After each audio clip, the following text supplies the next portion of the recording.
Can you tell me maybe what you think this team's greatest success was and maybe its biggest failure? Well, it's hard to think along the lines of success in a season where you fell short, which we did. Obviously, we were close. I said time and time again down the stretch, thought we did everything we could, but in the end, we fell short. And we were painfully close, but we're a team that has high standards, and our standards are to be in the playoffs. Our standards are to be one of the top 5 teams in the conference. Our standards are to, be one of the best teams in the league, and we were that in the final stretch. We were that in the last 3 quarters of the year, but in the end, we fell short, and close to making the playoffs isn't going to be good enough. Close only counts in horseshoes and hand grenades, and we're not going to be satisfied with that. What I do feel good about is that we ended well. We ended strong. We looked sharp. That makes it in some ways tougher because I felt we could really make a run if we got in the playoffs. We were in form. We were playing well. We were scoring goals. We finally corrected the defensive side. We put up 4 shutouts in the last 6 games. But in the end it wasn't enough. You got to credit Vancouver as well, because we traded punches in the last stretch, and we did our part against them, beating them 3-0 twice. But in the other games, they got it done, and we did as well. But in the end, we were a point off. So you got to credit them because they put up a lot of points in that final stage of the season as well. As far as where we fell short, big picture, it was the start of the year. I've said that. When you look at first 8 games, 5 points, that dug a massive hole. We corrected it. We righted the ship.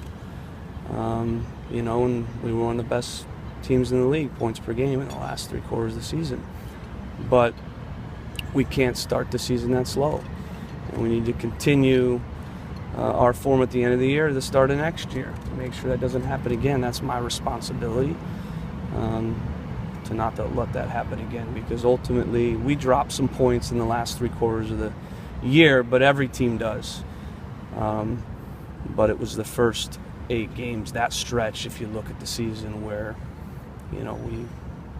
we fell short, and we in the end couldn't get enough points this year in a very competitive Western Conference. That's a part of it as well. Some years, you get in 43. Some years you need 52. I thought 49 would be good enough. It wasn't. But bottom line, we didn't get it done. Is there anything you would have specifically, looking back, reflecting on the season, for you as a coach, done differently throughout the year? Yeah, I talk to you guys every week, so I tell you every week what I would do differently. So you got 5 hours. Just wonder if there's any one or two things that you want me to frame a whole to. year, 34 games, on what I do differently? I think I said it. The first 8 games has to be better. For me, the hardest nut to crack all year was the defensive side, which was very, for me, frustrating, because I've never had a team that's been poor defensively ever in all my years of coaching. At Akron, we were always top 5 in the NCAA in terms of shutouts and goals against, and last year we were top 3 in the league in that regard as well. But again, I think what has to be encouraging moving into next year, not encouraging for me that we fell short, because we fell short, but encouraging because it's my job to make sure next year that we get in the playoffs. But what has to be encouraging is at the end of the year, that was our best run of form defensively, and we need to build on that. It doesn't mean we won't look to get even better, but for me, that was outside of the first 8 games, that was definitely an issue, even in the last 3 quarters at times. Is just the defensive side. But the nice thing, again, is that we corrected that at the end of the year, and we were defending extremely well as a team, and that's evidenced by, the stats and the trends. What role do you